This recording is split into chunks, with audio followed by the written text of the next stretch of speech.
For today's lesson, we're going to discuss elliptic curves. And as part of your reading assignments over the weekend, you had some exposure to elliptic curves and some of their properties. Our goal for today is to discuss the history of how elliptic curves arose and then build towards the description of the group structure that an elliptic curve has. So to get us started, let us consider the following motivating question.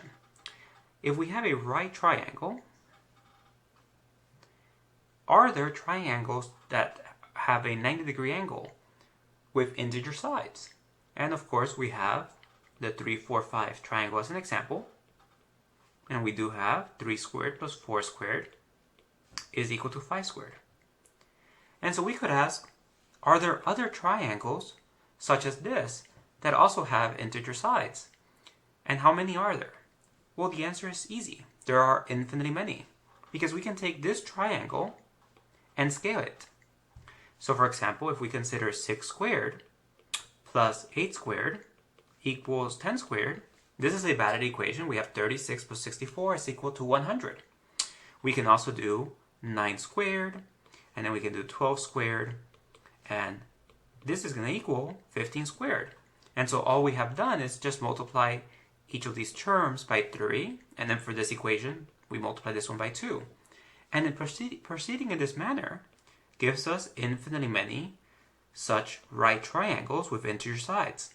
Because we have 3n squared plus 4n squared is going to equal 5n squared. But in this case, we have that the only time that the quantities are relatively prime is just in the 3, 4, 5 case. If we look at this case here, we have that 6 and 8 have a common factor, namely 2. In the 9 and 12 case, we have that they have a common factor, namely 3.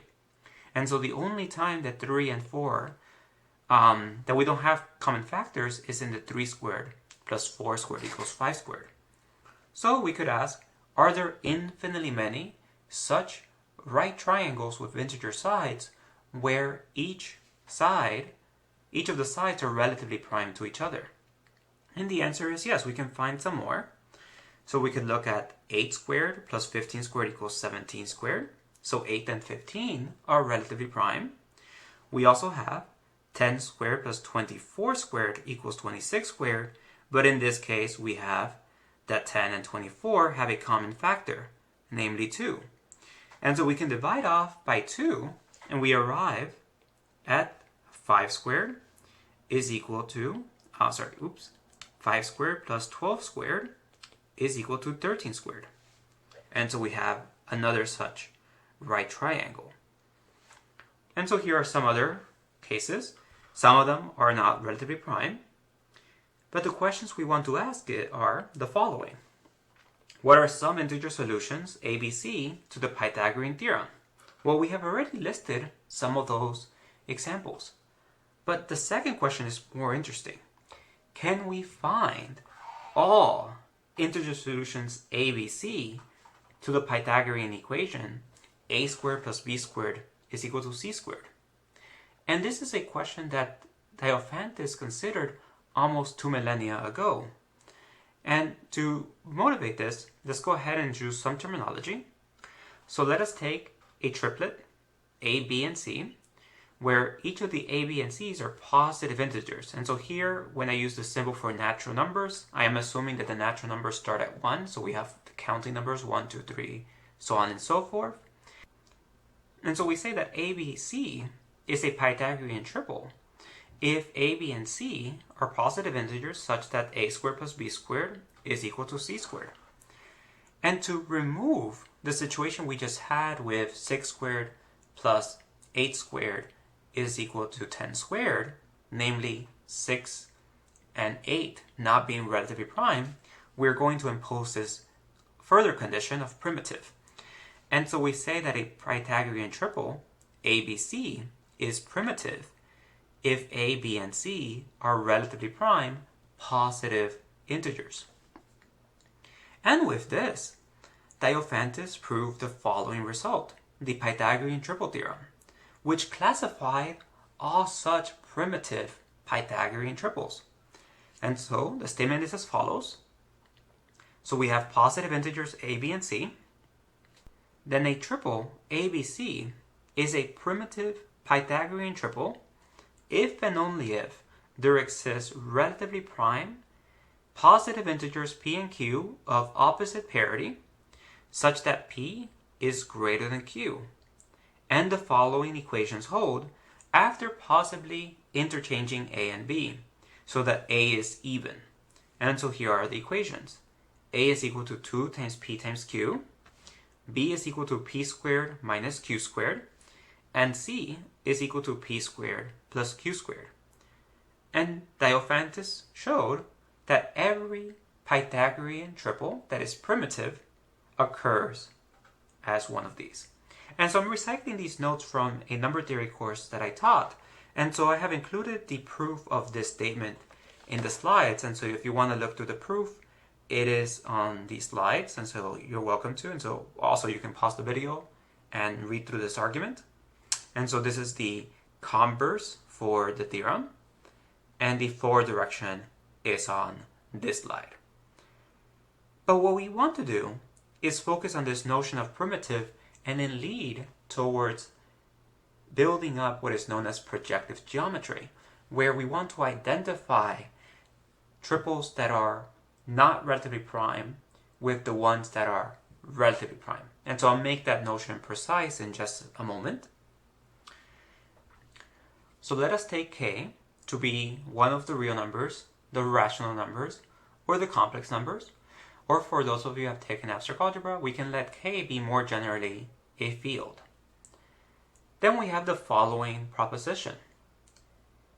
For n greater than or equal to 1, we are going to define the following relation tilde on k to the n plus 1 minus the origin. So we're just removing the 0, 0, 0 and time n plus 1 times from k n plus 1. And I'm going to go ahead and abbreviate this point to the zero vector notation that we are used to in linear algebra. So we have kn plus 1 minus the origin. And so the relation tilde on kn plus 1 minus the origin is defined in the following way. We take the n plus 1 tuple, a0, a1, all the way to an, to be related to b0, b1, all the way to bn, if and only if there is some quantity lambda in k minus 0 such that a0, a1, all the way through an is equal to lambda b0, lambda b1, and we continue all the way to lambda bn. So if these two n plus 1 tuples are equal, then we have that these two n plus 1 tuples are related. And so here the equality just depends on the existence of some lambda. And the proposition states that this relation tilde is in fact an equivalence relation on kn plus 1 minus the origin. But if we have an equivalence relation, we then have equivalence classes. And so the equivalence class of an n plus 1 tuple a0, a1 through an, we are going to denote by the following n plus 1 tuple, where instead of using commas, we're going to use colons. And so we have a0 colon a1 colon all the way through an. And this again is an equivalence class. So this is the set of all n plus 1 tuples b0, b1 through bn in kn plus 1 minus the origin, such that b0, b1 through bn is equivalent to a0, a1 through an. With the terminology we have introduced, we can now define projective n space over k. And so the way that we define this is as the collection of all equivalence classes of tilde. And so P and K is just the set of all the equivalence classes of tilde for in kn plus 1 minus 0. So how does this relate to our motivating question of Pythagorean triples? Well, we had 3 squared plus 4 squared is equal to 5 squared. We also had, by multiplying by 2, that 6 squared plus 8 squared is equal to 10 squared. But now we have 3, 4, 5 is equivalent to 6, 8, 10. Because we can get 6, 8, 10 by multiplying each coordinate in 3, 4, 5 by 2. As a consequence, we get that 3 colon 4 colon 5 is equal to 6, 8, 10.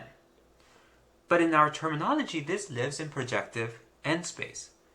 But it lives in projective 2 space, so P2 of Q. And so the key thing is, we've been looking at tilde as a relation on Kn plus 1 minus the origin.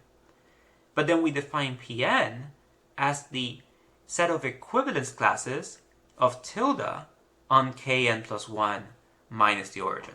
So 3, 4, 5, these elements live in Q3. But when transitioning to the equivalence classes, we're considering them as an element of projective 2 space over the rational numbers. And so we got this equality here. Now notice that by construction, we remove the origin.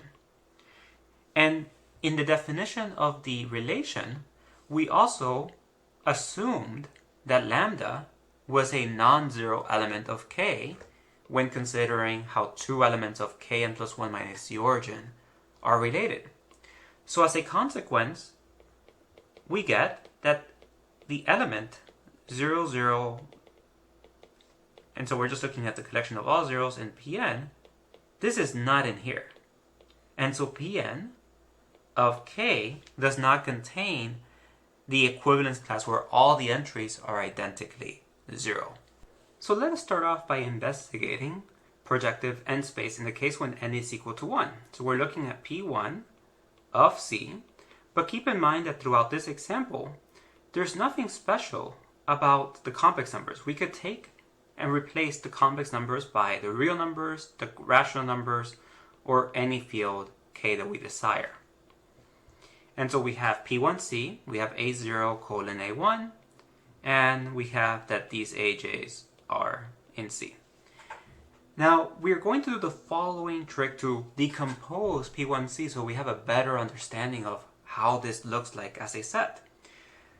Well, we know that the origin is not in here. And so what we are going to do is consider A0 colon A1, but we're going to impose a condition on A1, namely that it is non-zero. And so we have our A0, this is just in the complex numbers. And we have that A1 is a complex number that is non-zero.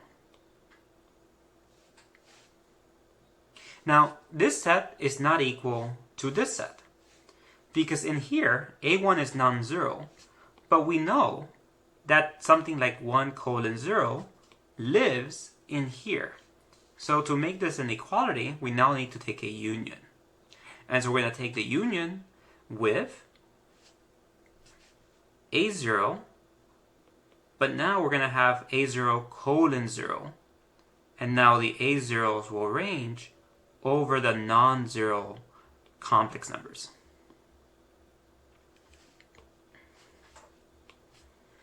And so we now have that this decomposition of P1C, it is equal to this here. But if A1 is not equal to 0, then A0, comma A1 is equivalent to A0 over A1 colon 1. Because we can just take lambda to be 1 over A1. We multiply this coordinate-wise, and we will get back A0 over A1, comma 1. And so as a consequence, we can view this set here as just the collections of A0 over A1, comma 1. But we're working with set notation, so we can go ahead and abstract further and just replace the symbol. So instead of writing A0 over A1, we can just denote that by a new A0. So now we have A0 colon 1, A0 in C, and now union now what we have over here, A0 colon 0. But let's look at this further. If we do the same reasoning, if we have A0 colon 0 in P1C, then A0 cannot be equal to 0 because the 0 colon 0 is not an element of P1. Since it is not equal to 0, we have that A0 comma 0 is equivalent to 1 comma 0. We can just go ahead and divide off by A0 and we get 1 comma 0. So as a consequence, we have that A0 colon 0 is equal to 1 colon 0. And so just to separate these, because I have two different computations and they're not the same. So we have two different statements. And so this over here, consider the left-hand side of this equality, and this computation here considers the right-hand side. But now we have that this set on the right is exactly the set consisting of just 1 colon 0. But in here, we have that this is just the set of all complex numbers colon 1. So I'm going to change the color and abuse notation. And so this essentially, and so I'm putting here this in quotes because this is intuitively how we want to perceive this. This intuitively is all the complex numbers union a point. Namely the point 1 colon 0.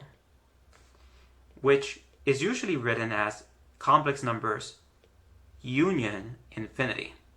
And so we call 1 colon 0 the point at infinity.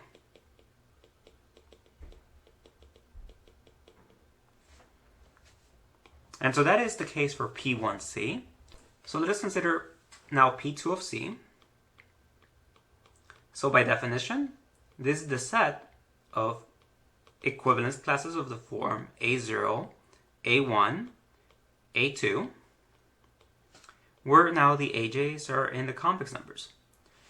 But let's go ahead and do the same exact reasoning we just did. We're going to go ahead and decompose P2 of C. So we know that the origin is not in here, so we're going to focus on the A2. So we're going to consider the case when A2 is non-zero and decompose in that manner. So we have A0 colon A1 colon A2, where A0 and A1 are complex numbers, but A2 is a non-zero complex number, and so that's our first set. But as before, this is not equal to the above, because we just removed the case when this was exactly equal to 0. So we're going to take a union, and so now we're going to have the collection of points in P2 of the form A0, A1, and now we have a colon 0. And so now here we have that A0 and A1 are complex numbers. At most one of them could be equal to 0, but again, both of them cannot be equal to 0 since the origin is not in projective end space. But now, this here is morally P1 of C. We have A0 colon A1. Over here we had A0 colon A1. The only difference, of course, is that we have now this 0 here. But if we apply the same argument we just did, we can decompose this further and assume that A1 is non-zero. And so what we get is the following perspective. And so let me just go ahead and just break it down over here because I'm about to make the same jump, but just to have everything in front of us. We have, for the left-hand side, we know that A2 is non-zero. So A2 not zero tells us that A0 comma A1, comma A2 is equivalent to A0 over A2, then A1 over A2, comma 1. And so that equivalence class that we have above can be re-perceived after doing a change of symbols. And so we're going to just abuse notation. A0 over A2, we're just going to call that a new A0. And so we have A0 colon A1 colon 1. And we have A0 A1 and C. And then we have the union with what we had earlier. And so we have A0 colon A1 colon 0.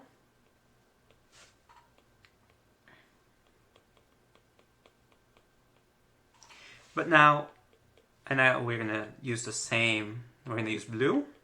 And so now this here, intuitively, is essentially just complex numbers. So this is just C2. It's the complex plane, but now looking at the two elements, two tuples in here. So this is just C2 for that portion here. But then over here we have that this is essentially P1 of C.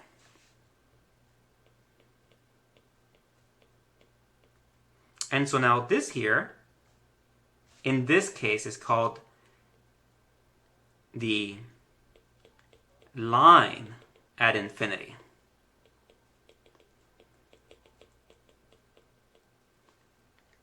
And so this argument that I have just done actually generalizes.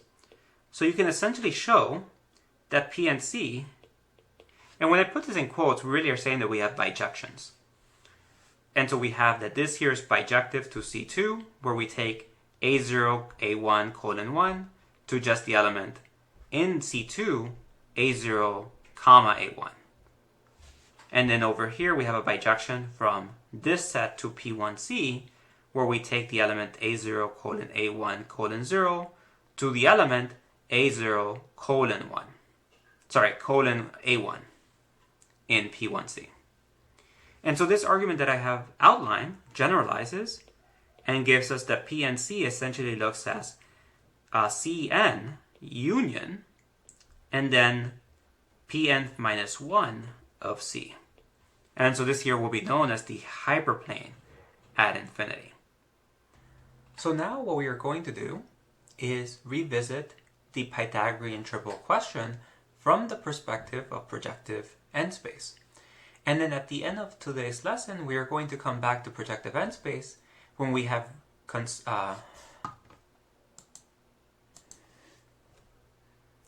now what we are going to do is transition towards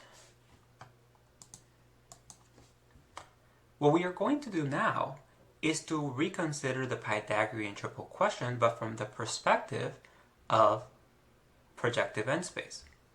And after we discuss elliptic curves, we're going to come back to a discussion of projective n-space because elliptic curves naturally live in P2 of C. And so we're going to see that later on. And that is where this notion of the point at infinity is coming from that you saw in your readings. So now we're going to reconsider Diophantus's result. So we have a Pythagorean triple, ABC. And so here we have a squared plus b squared is equal to c squared. If we go ahead and let tau equal c plus b over a, or equivalently a over c minus b, then we get that a is equal to tau times c minus b. And so we get this equation here by multiplying c by both sides, c minus b on both sides here and here, and we get that equation. Equivalently, we get a squared is equal to c squared minus b squared, because we can go ahead and substitute in for tau here, c plus b over a. And in doing so, we have c plus b over a times c minus b. That becomes a difference of squares, which gives us c squared minus b squared. But then we have an over a in the denominator, which then multiplies over, we get a squared. And so we have both of these equations. And from this, we get the following equation. So we have, upon squaring this equation, we have a squared equals tau squared times c minus b quantity squared. But then, we know what a squared is. It's just c squared minus b squared. And so we get, upon squaring, so we get a squared is equal to c squared minus b squared, which is equal to tau squared c minus b quantity squared. And now you see this equation that's here. Tau squared times c minus b quantity squared is equal to c squared minus b squared. And if we continue going forward, we eventually end up with tau squared minus 1 times c is equal to tau squared plus 1 times b. And in the language of projective two-space, we can now state the following proposition, which is equivalent to that of Diophantus. Suppose we have some Pythagorean triple, ABC. Then there is some rational number tau, such that A colon B colon C, and so now here we're viewing this as an element of P2 of the rational numbers. This here is going to be equal to 2 tau colon tau squared minus 1, tau squared plus 1.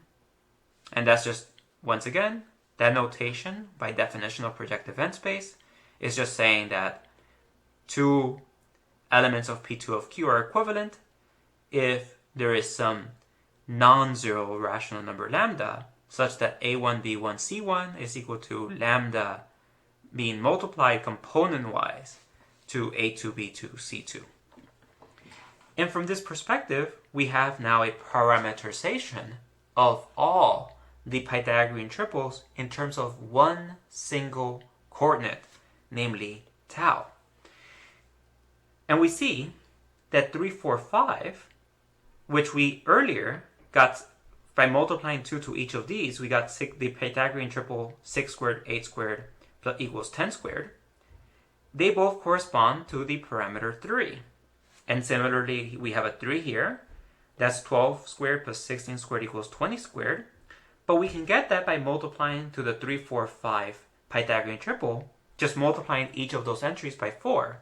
And that will give us the 12 squared times 4 times 3. 4 times 4, 16 squared, and 4 times 5, 20 squared. And so the key thing is that this tau corresponds uniquely to one Pythagorean triple. And then that Pythagorean triple, we can then just go ahead and multiply. And so 3, 4, 5 is the primitive one, and we get all the non-primitive ones from 3, 4, 5 by just scalar multiplication. You also see here 5, 12, and 13, they correspond to tau is equal to 5. And that is 10, 24, 26, and they also correspond to 5 since we just have multiplication by 2 to these entries. But we also can let tau equal 5 halves. And in the case of 5 halves, we get the Pythagorean triple 20, 21, 29. And so this proposition is equivalent to the one of Diophantus, but in a more modern language, where we don't have to impose the condition that we have a primitive Pythagorean triple, as Diophantus did in his statement, where it was only classifying those primitive Pythagorean triples through projective two-space. We drop the primitive and we get all the Pythagorean triples because of the way that we defined equivalence classes. Now, Diophantus' approach was done through the lens of algebra. Back then, algebra and geometry were two different subjects. We can use our modern perspective of algebra and geometry being intertwined. And so a way of viewing how this tau is related is in the following way. Let's go ahead and take our x, y to be a over c, b over c.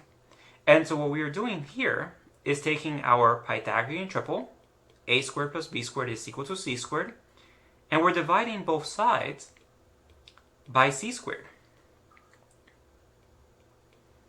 But in doing so, we're looking at the equation, a rational solution to the equation x squared plus y squared is equal to 1, the unit circle. But prior to 1627, algebra and geometry were two different disciplines. This equation was studied from the perspective of algebra, and a circle was studied from the perspective of geometry. But now we can view this equation here through this transformation as a point on the unit circle. And what we have done with our tau is essentially considering the intersection of the line y is equal to tau x minus 1. So here's an example of tau x minus 1. So it has slope tau, and it has y-intercept negative 1. And we're looking at the intersection of this line with the unit circle. But because tau is a rational number, this has a rational slope, and the point of intersection with the unit circle will also have a rational point. And that is what is giving us the Pythagorean triples that we have in here. Since this point is what we're denoting by x comma y, and that's going to equal this coordinate here in terms of tau. And so the x coordinate will be 2 tau over tau squared plus 1. Our y coordinate will be tau squared minus 1 over tau squared plus 1. And so the tau squared plus 1 is going to be the c value of the Pythagorean triple, and that's what we see here. We have the tau squared plus 1, we have the 2 tau, and the tau squared minus 1. And so this is a way of reconsidering Diophantus's original statement, but now through the lens of geometry and algebra. Said differently, what we have just done is find all the rational points on the unit circle. And all the rational points on the unit circle correspond to a Pythagorean triple. So we want to generalize. This is mathematics after all. So what if we were to look at a more general setting instead of x squared plus y squared is equal to 1? What if we were to consider what is known as a conic section? As an example, we have this equation here. We have ax squared plus bxy plus cy squared plus dx plus ey plus f is equal to 0. And in this case, we have a, b, c, d, e, f. These are all integers that are non-zero. And we want to find all integer solutions to this equation. Well, we can do this through the lens of projective two-space once more. And so this is the following proposition. So let us suppose we have the following conic section. And so notice that we now have we have the c squared. And so we're going to come back towards the end and discuss where this c squared is coming from. But essentially for now, what we are doing is the following. So we have our a squared that corresponds to that x squared. We have our ab that corresponds to we have the xy that corresponds to the ab. Y squared corresponds to b squared. And then we have dx, ey, and f by itself. We are introducing a third variable, which here we're denoting by c. And so now we have d times ac, e times bc, and f times c squared. And now all of this is equal to 0. And the proposition is, if we have an integer solution, and so integral solution just means that we have an integer solution. So if we have an integral solution a0, b0, z0, with z0 not being equal to 0, then we can find all integral solutions to this equation via this process. And so we have that all the integral solutions a, b, c can be written in this form. We have a0 minus this quantity, b0 minus this quantity, and finally c0, where tau is some rational number. And if we wanted to look at this equation again, all we have to do is let c is equal to 1. By taking c is equal to 1, we arrive at this equation. And so this is a more general setting, but it allows us to descend to the original conic section that we were considering. And so we have found all the integer solutions. And so the takeaway from this is, if we have at least one integral solution to a conic section, so notice that the equation x squared plus y squared is equal to 1 is a special case of this, where we can just take a to be 1 and c to be 1 and f to be negative 1. And then the other terms, so the b, the d, and the e, they are all equal to 0. And so if we take this, we get back x squared plus y squared is equal to 1, and we have all the integral solutions, which will return back to the previous statement of Diophantus. And so the motivating question going forward is, what happens if the degree is, say, 3, 4, or higher? Can we find all integral solutions to such equations? Such a study of the higher dimensional analogs of conic sections will lead us to the following conclusions. So the first example is that of the congruent number problem. So a positive integer n is said to be a congruent number if it is the area of a right triangle with rational sides a, b, and c. So Pierre de Fermat, his only known proof is that that a square is never a congruent number. In recent times, using the theory of elliptic curves, it has been shown that a positive integer n is a congruent number if and only if there is a rational point x, y on the following curve. Y squared is equal to x cubed minus n squared times x. And this is an example of an elliptic curve. And so here we are assuming that x is greater than n. And if this is the case, then we have the following correspondence with our triangle with rational sides having area equal to n, being the congruent number. So we have a is equal to x squared minus n squared over y. We have b is equal to 2n times x over y. And finally, c is equal to x squared plus n squared over y. If we decide to weaken the condition that a number is congruent if and only if it is the area of a right triangle, we arrive at the case of a Heron triangle. And so in this situation, we have, once again, a triangle having rational sides a, b, and c, but instead of having a area where the area is an integer, we now have that the area is a rational number n. And in such case, we have that this is a Heron triangle. And so, suppose we have an isosceles Heron triangle with base b and area equal to n. Then all Heron triangles of area n with sides a, b, and c, and in this case we have the same base, but they may not necessarily be isosceles anymore, they will correspond to points on the following quartic curve. That is a curve of degree 4 in terms of x. And so we have y squared is equal to 1 minus x squared times 1 minus k squared times x squared, where this k is written in terms of n and b.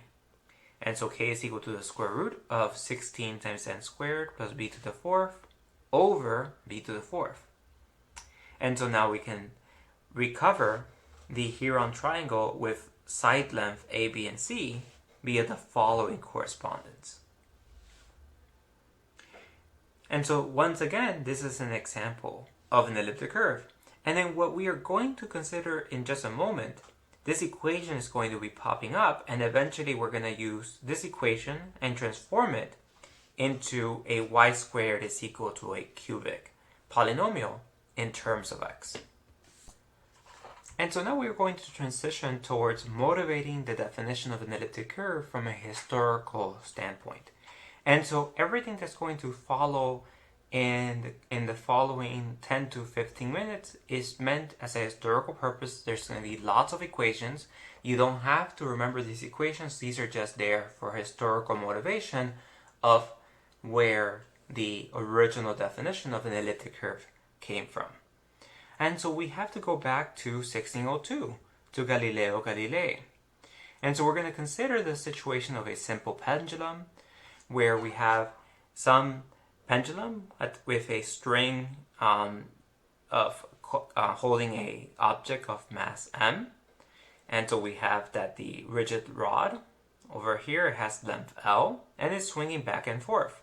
And so what is the period of the oscillation given some initial angle, theta sub 0?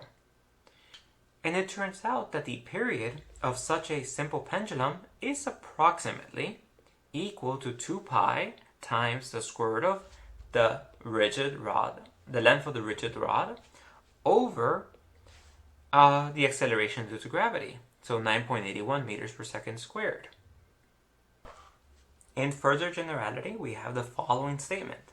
If we have our simple pendulum with mass m, rigid rod of length L, and initial angle theta 0, then the period is going to be 4 times the square root of L over G, and then we have that this is being multiplied to the following integral from 0 to pi over 2, d phi over 1 over the square root of 1 minus k squared, sine squared phi, and k here is equal to sine of the initial angle over 2. Now, if we take the physicist's approach and consider theta 0 to be close to 0, in other words, equal to 0 from the perspective of physicists, we will get that we can just take theta 0 to equal 0, consequently k will equal 0. Because if the initial angle is 0, then we have sine of 0 over 2, which is 0, and consequently k is equal to 0. And that will give us the resulting value of the integral having value pi over 2. If we then apply energy conservation to this system, we will end up getting this equation here. And again, I'm going to just skim over equations to motivate how elliptic curves first arose.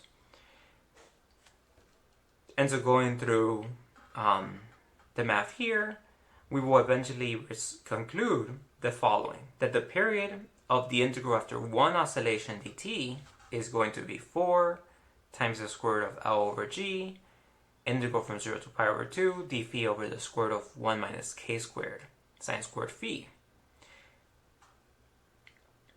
And this is the first introduction to elliptic integrals. And so we have the following two definitions. We say that we have a complete elliptic integral of the first kind if we have an equation of the following form, where k of lowercase k is equal to the integral from 0 to pi over 2 of that same integral that just appeared in the period equation. But it turns out that this here is equal to the integral from 0 to 1 of du square root of 1 minus x squared times 1 minus k squared times x squared.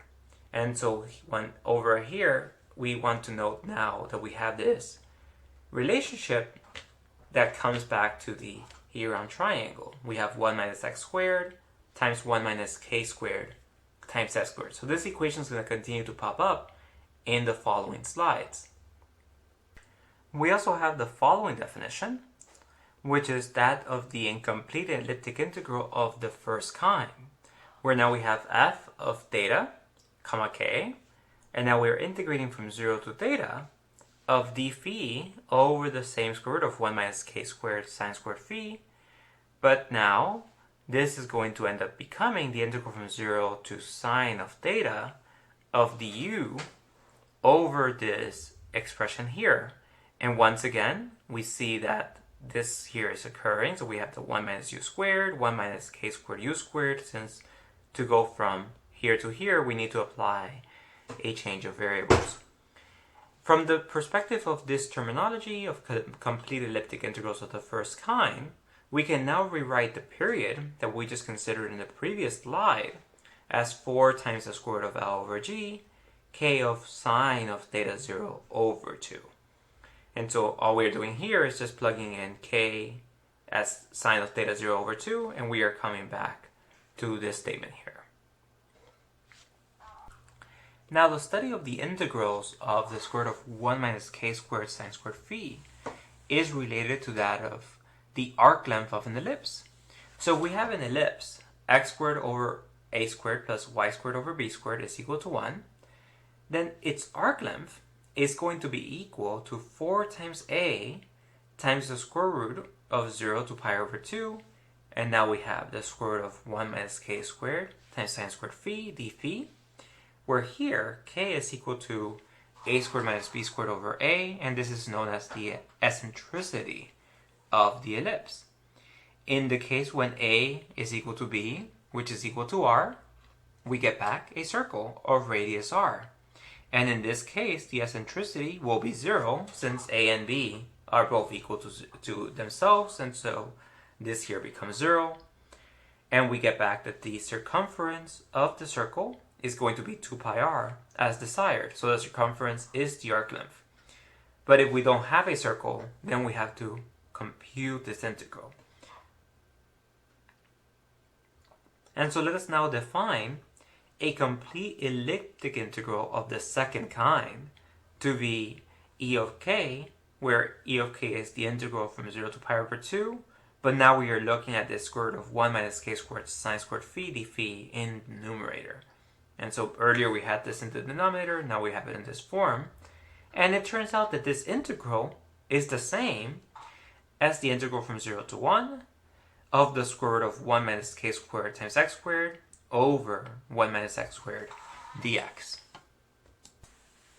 So the motivating question is, can we evaluate these integrals in terms of elementary functions, functions that we know, like sine, cosine? But in elementary functions, I'm also introducing functions that are not necessarily covered in our earlier math curriculum, such as hyperbolic cosine, hyperbolic sine. And that's how we are going to come up with the original statement for an elliptic curve. And so, let us consider trigonometric integration. So if we have the integral from 0 to w of dx over the square root of 1 minus x squared, then a way of integrating this is by making a trigonometric substitution. X is equal to sine phi. In doing so, this becomes 1 minus sine squared phi. But now, when we do such a substitution, we now have to solve for dx. And now dx d phi is going to be cosine phi. And so we get dx is equal to cosine phi d phi. And making that substitution in here will give us the following. That the integral from 0 to w of dx over 1 minus x squared is the same as the integral from 0 to arc sine, so the inverse of sine of w d phi. Just to make a quick comment here, so notice if we have dx is equal to cosine phi d phi. So we have the square root of 1 minus x squared, that's going to become the square root of 1 minus sine squared. So we're going to have the square root of cosine squared over here, phi, and so that's just cosine. But then we have dx, which is cosine phi d phi, and that's going to give us the d phi. But in making the change of variables, we had that x is equal to sine phi. And so now phi is equal to arc sine of x. And so if we take w to be a function of x, we're going to have then that arc sine of w d phi. And when we solve everything, we're going to have arc sine of w is equal to c of w, so the original integral we had here. And so we can conclude that w of z, after taking inverses, is equal to sine of z. And in fact, every irrational quadratic integral of this form can be expressed in terms of elementary functions upon making the following substitution.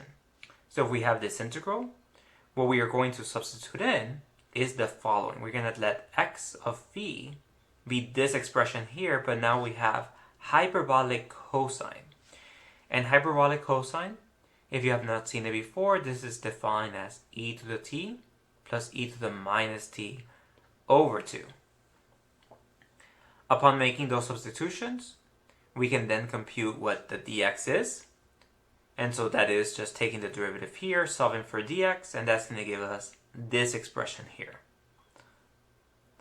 And so now we have that a2x squared plus a1x plus a0 is going to be equal to this expression, but now we have a hyperbolic sign. And so that will be e to the t minus e to the negative t over 2. And this is going to give us the following expression for d phi. And again, lots of symbols. Don't worry about what this is. It's just motivating this historically. And so now we want to ask, what if we, instead of a x squared, had an x to the fourth? If we wanted to compute this integral. Or more generally, what if we want to compute this integral? Dx over the square root of x cubed plus 4x. Trigonometric substitutions and the tricks we have done before no longer work. But elliptic integrals actually give us a method of solving these. But we have to make very clever substitutions. And so we can let lowercase x be this expression here, lowercase y be this expression here, and that will result in y squared is equal to this quartic equation that has continued to pop up in the recent slides. And we have a way of going back and forth between these expressions. So here we have these capital X's and Y's. Well, we have an inverse essentially of going from lowercases x and y's to capital X and Y's. And so from this equation, this x can be solved to be this here. And so we can start off with capital X, capital Y, and come back to these equations. And so then we have the following proposition, that if we let a be equal to negative 27 times k to the fourth plus 14k squared plus 1, and b is equal to negative 54, but then we have k to the 6 minus 33x to the fourth minus 33x squared plus 1, then we have that the integral from 0 to 1 of dx over the square root of 1 minus x squared, 1 minus k squared plus k squared, x squared, is equal to the following integral, but now we have a cubic equation. And that cubic equation later is going to pop up as the short Weierstrass form of an elliptic curve. Now, if we let I be equal to the square root of negative 1, we can plug in k is equal to I here, and then on the left hand side we're going to have 1 minus I squared, but I squared is negative 1. So we're going to have 1 plus x squared. But that results in a product of difference of squares, so 1 minus x squared times 1 plus x squared, and so we get the integral on the left hand side. If we do the same on the right hand side, and then consider the expressions for a and b, that we got these expressions here, if we expand, what we are going to get is that this here will simplify to this integral given here, dx over the square root of x cubed plus 4x. So what we get is that this integral of dx over the square root of this quartic polynomial in x can be reduced to a integral of the form dx over the square root of x cubed plus ax plus b. And either of these integrals can be expressed in terms of these elliptic integrals that we have been seeing earlier on. So the d phi over the square root of 1 minus k squared sine squared phi. And then we can write this as sine theta, but now we have the dx of the quartic that has been following us throughout the lesson. And so over here is sort of a way of going about verifying how this comes about. And so I leave this to you to verify. And so the question I want to focus on is, can we invert these integrals? Can we find an inverse to them? To explain what I mean by this is, let's return back to this slide here. We had z of w is equal to the integral from 0 to w dx over the square root of 1 minus x squared. But then the inverse function to z of w is just given by w of z is equal to sine of z. So we can find an inverse function to z of w. Now, what we want to do is consider the inverse function to this integral, which we define now by abuse of notation, z of w, so different z of w than the one above here. And so this new z of w is the integral from 0 to w of dx over the square root of this quartic. And in 1830, Jacobi found its inverse function. And we call this Jacobi's elliptic function, which we are going to denote by SNZ. But before we discuss this inverse function further, let us return to our motivating example. Dx over the square root of 1 minus x squared, where we're taking the integral from 0 to w, and now that's our z of w. Its inverse function is w of z is equal to sine z, but we have to be very careful, because upon defining inverse functions with trigonometric functions, we have to ask, do we actually have a function? Sine z is periodic with period 2 pi. And when you first saw the inverse of sine and cosine tangent, we had to restrict the domain so that the inverse was actually a function. In the language that we have introduced in the last week, we can discuss this notion of being a function as just simply saying it is well defined. So to consider arc sine, so the inverse of sine of w, to make it well defined, we have a way of overcoming this through group theory.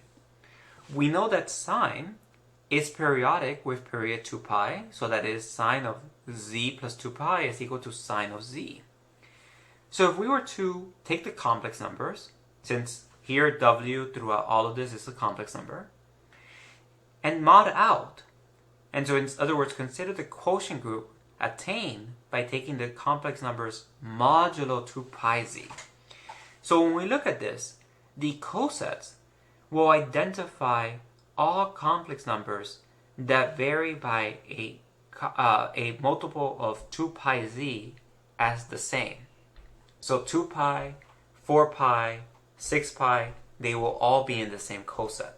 Similarly, I plus 2 pi, I plus 4 pi, I plus 6 pi, they will also be in their own separate coset.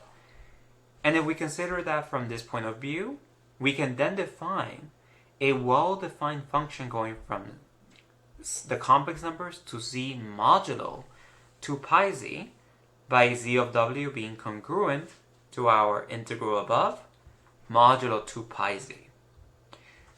So now I'm going to come back to Jacobi's elliptic function, so this SNZ, which is attained as the inverse to this integral. And some more terminology. So Jacobi's elliptic function is what is known as doubly periodic. And so that is Sn of z plus omega is equal to Snz for any omega in the following period lattice. Lambda sub k, m omega 1 plus n omega 2, where now m and n vary as integers. So I'm going to show you a depiction of what this is in just a moment. So here's our lattice lambda sub k. This is the collection of all points of the form m omega 1 plus n omega 2, such that mn is an integer. And so for the purposes of this example, let's take omega 1 to be on the real line over here, and we have omega 2. If we think about this from the perspective of tail-to-tip method of vector addition, we can then get omega 1 plus omega 2 will be the sum of this vector plus this vector, which will give us this vector here. So we're using the intuition of vectors to add these complex numbers. So we get omega 1 plus omega 2. And so omega 1 plus omega 2 will be in here, since this is the case when m and n are both equal to 1. But if we now consider this more generally, we will get the following tiling. So here's our lattice, and this point over here that I'm writing in, this here will be 2 omega 1. We can come up here, and this will be 2 omega 1 plus omega 2. If we were to consider this point, we will have 2 omega 1 plus 2 omega 2, so on and so forth. And so each of these intersections are elements inside of this lambda sub k. And lambda sub k is in fact a subgroup of the complex numbers. But the complex numbers is an abelian group under addition. So we have that this here is in fact normal in the complex numbers, and so we can consider the quotient group C modulo lambda sub k. And so now this here is going to be an abelian group. Now, the key thing is that yes, this is a quotient group, but we can identify how the elements in here look like. Because its elements are cosets, but those cosets are themselves equivalence classes in the way that we consider them in the homework from Friday. And so each of these all of the cosets in here are sets consisting of elements. And the elements in those sets are elements that are identified under this equivalence relation. And the way that the elements are identified is in the following way. So we would have that this point right here would be identified to this point, which is identified to this point, and then all of these points are equivalent. And so what we have is that there's just one representative. If we want to look at the coset consisting of this point, we can just identify it as being inside this original lattice. By the same token, this point here is identified with this point here. Whereas this point up here is identified to this point. And so now what we get is that the complex numbers modulo this lattice can be identified with this quadrilateral and its interior points, where we make the distinction that all the points here are identified with the points here. And similarly, all the points on this side are identified with the points on this side. And so we are now playing the game of Pac-Man, because if we come around here, we come back around on this side. If we instead go below, we're going to come back up here. And so this gives us the interpretation of a lattice. And so this gives us the identification with a torus. And so we can view this as the following. Where the way we get this is, imagine that this is a sheet of paper, and now fold this side and glue it to this side. And then similarly, glue this side of the paper to this side here. And you have a donut. And so we're going to come back to this visualization, because now we have the complex numbers modulo a lattice is, for all intents and purposes, a torus. So how does this tie in with the elliptic integrals we have been focusing? So the way that all of this ties in is that to consider the inverse function to Jacobi's elliptic function and make it a well-defined function, we want to mod out by this lattice lambda sub k, since it is doubly periodic. And so we look at the complex numbers modulo this lattice, and so we're going to identify an element in this set, so in other words a coset inside this quotient group, as the mod lambda sub k, and we're just going to send this to x comma y, where x is s and z, Jacobi's elliptic function, and its derivative for the y coordinate. But it turns out that this gives us a bijection between the complex numbers modulo a lattice and E of c, which as we are going to see in just a moment, this is our first instance of an elliptic curve. And so we have our equation y squared is equal to 1 minus x squared times 1 minus k squared x squared. But what we have just done in saying that we have a bijection is not an automatic thing. It took mathematicians roughly 200 years to realize this bijection. And so now we have the language of group theory. And what we are going to see is that here we have a quotient group. This E of c doesn't seem to have structure, but through work of Euler, we can impose a group structure on it. And this bijection ends up being a group isomorphism. So I'm going to skim over a few things. So once again, we have our bijection here. And the way that we can use Euler's addition formulas for S and Z is the following. We have our elliptic integral, and then we have the sine of y sub I, where we are considering now 2 points, P equals x1, y1, q is equal to x2, y2, and these are points on this quartic curve y squared is equal to our quartic polynomial in x. Now, because of the bijection, we can go ahead and say that p is equal to Sn z1, Sn prime z1, and similarly for q. And we can define a group structure on E of c via the following law. And so we have Sn z plus 1 plus c2, comma, its derivative evaluated as z1 plus c2. We'll have this explicit formula. And it turns out that this gives a group where the identity, which we denote by script O, is 0, 1. And the inverse of p, where p is equal to x1, y1, is negative x1, y1. And so under these rules, E of c is an abelian group. Moreover, this group law can be given a geometric interpretation. And so I leave this slide here for you to verify the geometric interpretation, but I'm not going to go over it since our goal is to discuss the group law on an elliptic curve in the modern sense. And so this is the historical way upon which the group law originated for an elliptic curve.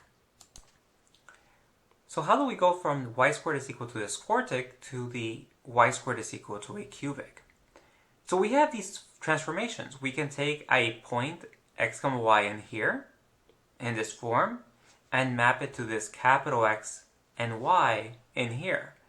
But these are both inverses of each other in the sense that we can go from capital X and y, a point on this curve, to a point lowercase x and y on this curve via these formulas here. And in that manner, we have an isomorphism essentially of E of c, where we had it as before, and now we can identify this as those capital X, y's in C2 that satisfy y squared is equal to a cubic. But we now get an additional point, this point which I'm denoting as infinity, infinity. So where is this coming from? Well, the group structure on this curve here has identity 1, 0.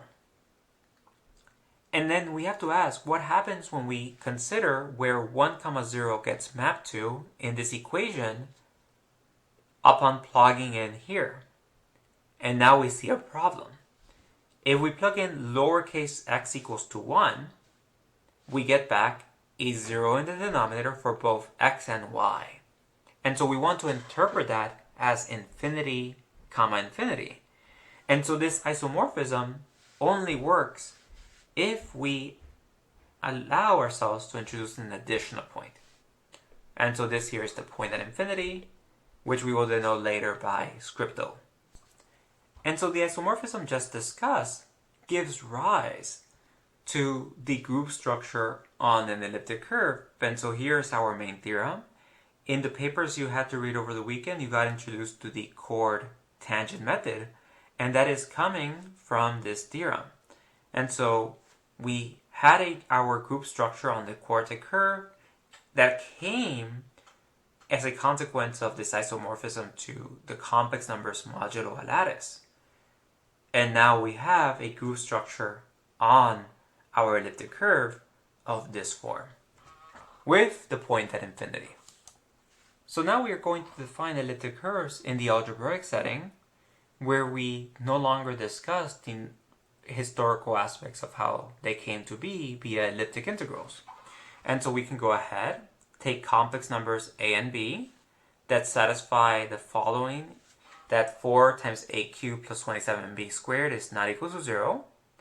Then an elliptic curve E is the set of all points x, y in C2 that satisfy the equation y squared is equal to x cubed plus ax plus b, alongside an additional point which we call the point at infinity. As an example, we have that y squared is equal to x cubed minus 36x. This is an example of an elliptic curve, since if we consider this equation here, we have that a is equal to negative 36, b is equal to 0. Consequently, this here is non-zero when we plug in. However, y squared is equal to x cubed plus 3 minus 3x plus 2 is not an elliptic curve, because now if we take 4 times a cubed, so negative 3 cubed, so 4 times negative 27, plus 27 times b squared, which is now going to be 2, we get back 0. And so we don't have an elliptic curve. The graph of this elliptic curve here is given here, whereas this equation here corresponds to this here. Now, notice that we have a double root at 1 in this case. As part of your homework exercises, you'll show that the discriminant essentially being, so this here is what we call the discriminant of the elliptic curve. And so this being non-zero is equivalent to the elliptic curve having distinct roots over the complex numbers. At the start of today's lecture, we talked about projective two-space. And one thing that I mentioned is that elliptic curves naturally live in the projective plane, so that is P2. So the way to see this, and this is a different definition than one just given, is that we can define an elliptic curve in the following way. So as before, we take complex numbers a and b, such that 4a cubed minus 27b squared is non-zero. Then an elliptic curve, E, is the set of all x colon y colon z in P2 of C, which satisfy the following equation. But we already saw that P2C is essentially equal to the following. So we have essentially all the points that can be identified with a complex plane, where we take the points of the form x colon y colon 1, where xy are in C, union those points where now we consider that the last coordinate is equal to 0. And so we have those x colon y's colon 0, where once again we have xy are in C. But now, what happens if we plug in z is equal to 0 in this equation? Well, on the left-hand side we get back 0. On the right-hand side we get back x cubed. But then we have z present in both of those expressions happening here, so that's going to become just 0 equals x cubed, which implies that x must be 0. And so that tells us that if z is equal to 0, we know that the origin, so 0 colon 0 colon 0, is not on here. And so this here results in the point 0 colon y colon 0 is a point on the elliptic curve.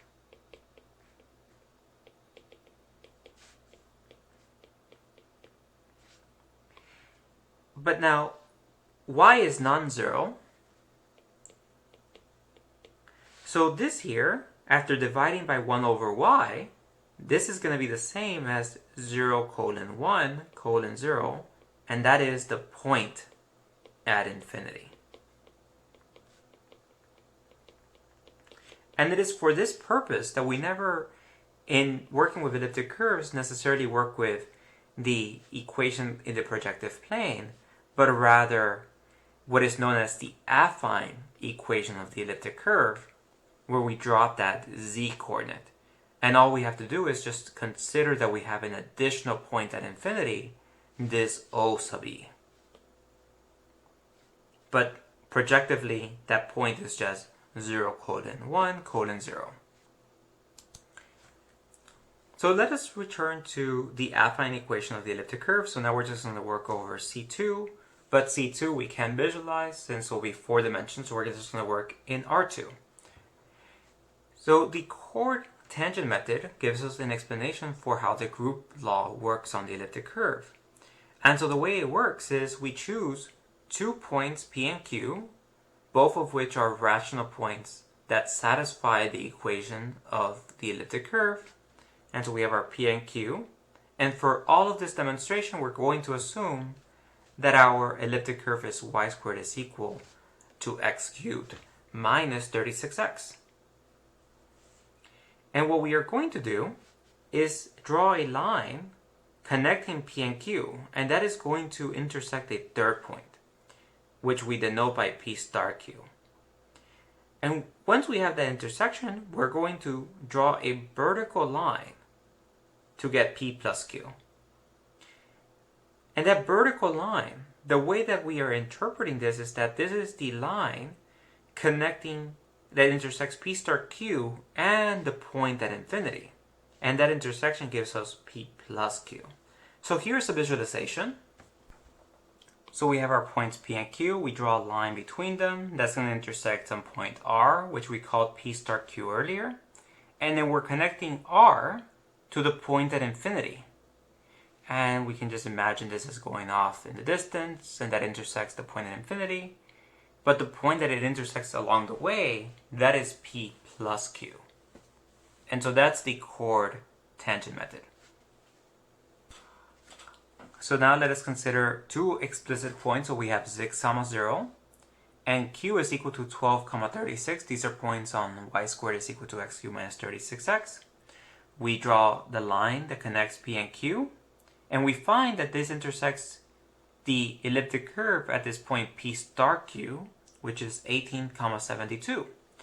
So to find P plus Q, we draw a vertical line, and we're going to have our point of intersection down here. And that point of intersection is going to be 18, negative 72. And that's how we get our P plus Q. Now, what if we wanted to find P plus P? Well, the way we go about this is by considering the tangent line to P.